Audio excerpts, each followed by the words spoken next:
My name is Don Reece. I was born in Salinas, California. At a young age, my mom moved up here with me and my little brother to Central Oregon, Prineville. That's where I grew up. I remember, when I was really young, first, second grade, my grandparents going to church and stuff. My uncles ended up moving down here, and probably around 10 or 11, started getting into other things, drugs, weed, alcohol. By the time I was 14, I was stealing cars, shooting up drugs. My uncles had us washing jars in meth labs and different places and stuff. I started going in and out of juvie, stealing guns. One of my uncles is actually my mom's boyfriend's brother. That they're together for like 7 years or something. He ended up taking me out to a friend's house, and up until that point, I snorted lines and smoked meth, and he was like, "Hey, you know how we're gonna do it over here, right?" And I was like, "Yeah, whatever, And we went over there, and next thing I know, they got rigs laying out on the table. Said they started shooting up dope, and was like, "Give me your arm." So, I gave him my arm, and that was the first time. The worst part about it was, I immediately went back and showed my little brother how to do it. And that's something I can never take back. One of the first times I remember being in jail as a juvie, they put me in a detention center here in Bend, and it was for stealing cars. We were taking cars down to California.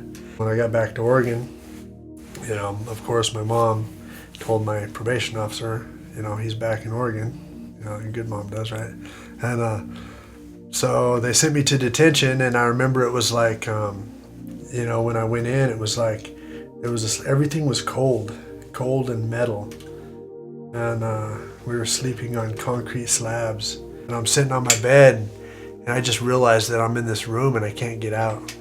The walls just felt like they were breathing. Before I could turn 18, I was headed to adult prison for 3 years on a string of robberies and burglaries, thefts, UUMVs. I think there was like 20-something charges. Got out when I was 21, and I think I was out for 4 months. And I got busted in California with stolen vehicles. They ended up trying to give me 25 to life for 3 strikes. And they offered me 2 years, and I said yeah. So they gave me 2 years. I got out a little over a year because I had good time day for day. When I got out of there, I think it was about 2 months later, I went back to prison for a felon possession of a firearm, 15 months. I got released from 15 months, and within 4 months after that, I went to prison for attempted murder.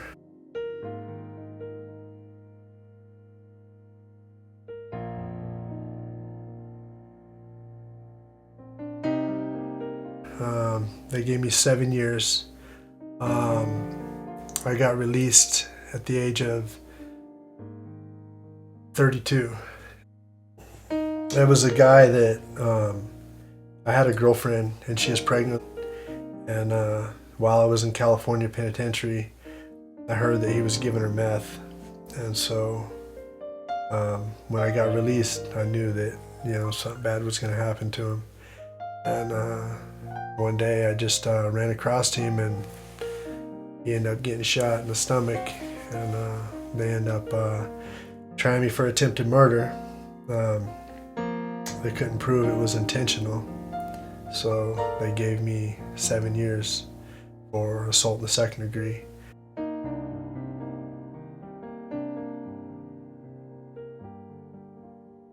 Last time I got out, I was trying, I wanted to do stuff right, and I went to college, got a job, rented some old friends, and one thing led to another, and just the easy money, thought of easy money, decided I was gonna get into it again. It was different this time though, because when I got into it, I started selling cocaine. Cocaine ended up leading to meth. But while I was doing it, I started seeing all this stuff happening in people's homes, the stuff that goes on. And I didn't like it no more. Who wants a guy that just doesn't know how to work, doesn't have no skills in the real world at all? Sometimes I would walk all the way to Bend to get a job at Instant Labor ready. And sometimes I'd hitchhike from Crooked River Ranch. I'd work for $48 a day, and then I'd hitchhike home. One day I was looking for a real job. I was putting in applications, and I ran across this place called the Flooring Guys. Remember, I had two little circles on flooring, and they had little eyeballs in them, so I thought they were the happy guys. And I went in there, and I asked for an application. The lady behind the counter gave me an application, and as I'm filling it out, there's this black man pushing a broom, and he's all laughing with the ladies, and he kind of walks by me, and he just asked me my name, asked me a little bit about myself, and so I started talking to him. He was just really friendly, had this glow about him, and he started to ask about my tattoos and stuff. I got tattoos from just being in prison, studying different things. I just put all the things I was into on my body, and he starts asking me if I knew about Jesus, and told him that I went to church when I was a little kid, but I really didn't go to church or anything. I had different beliefs, and he said, well, hey, he goes, you know what? He goes, maybe you should come by my church sometime. I think you should check it out. I was like, yeah, I could do that. And he gave me this card, and I remember looking at the card and just seeing the people on the card, and they just kind of glowed, and I just had this feeling that I knew I needed something in my life. And, I knew that God existed. I just didn't,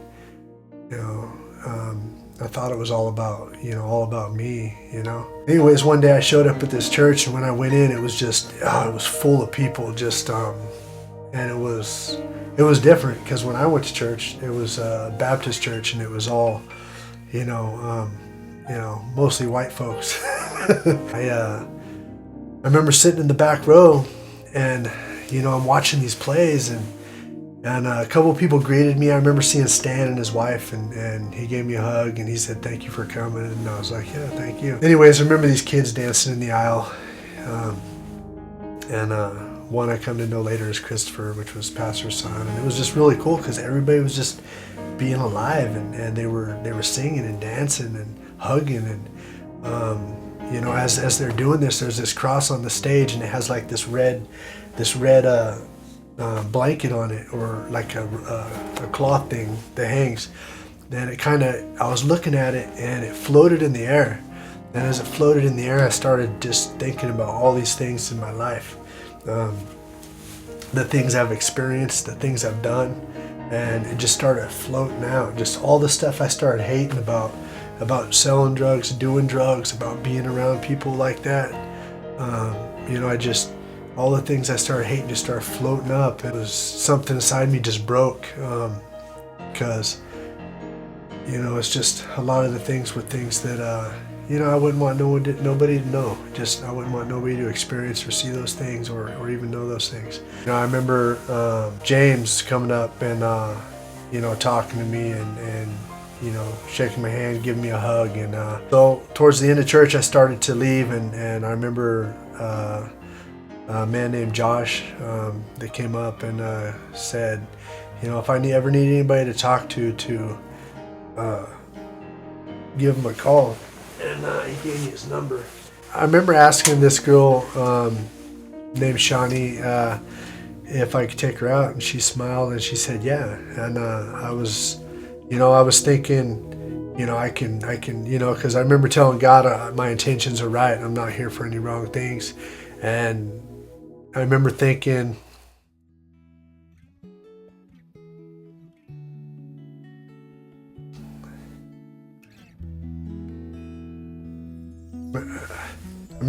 to God that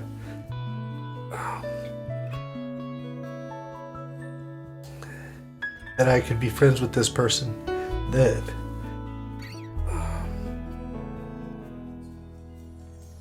and so that's what I wanted to be, was her friend.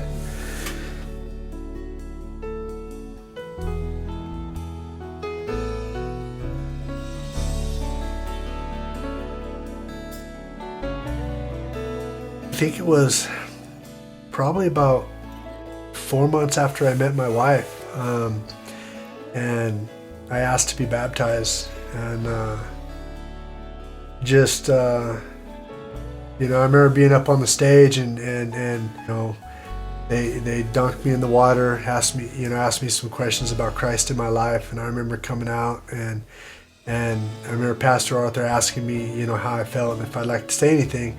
And I was looking at everybody in the audience, and I was like, I don't know, it was like this explosion. It's like there's everything that I was, everything that I knew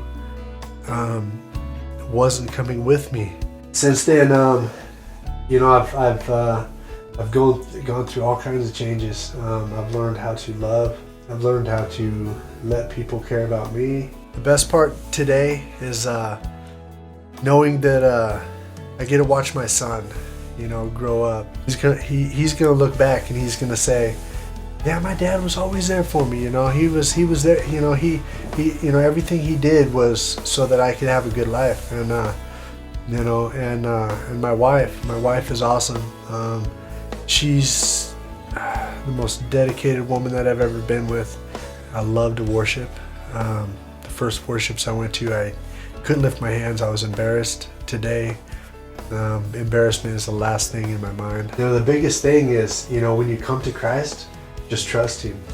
Just open your heart and close your eyes, and just let Him guide you. Don't worry about where you're gonna step. Don't worry about what you're gonna eat. Just just trust Him, and start taking the steps, and He'll make it happen. And it might not happen on day one, but each day is going to get better and better. You just keep that faith, and you keep just keep moving forward with your life. Keep bettering yourself one thing at a time. Don't try to do it all at once. God is He's changed me. He's moved me. One of the things I plan on doing in the future, and I've already started, is I've taken my online test, but eventually I want to go back into the prisons. I want to work with career criminals, people that that's all they know. That's all the only thing they know, their lifestyle.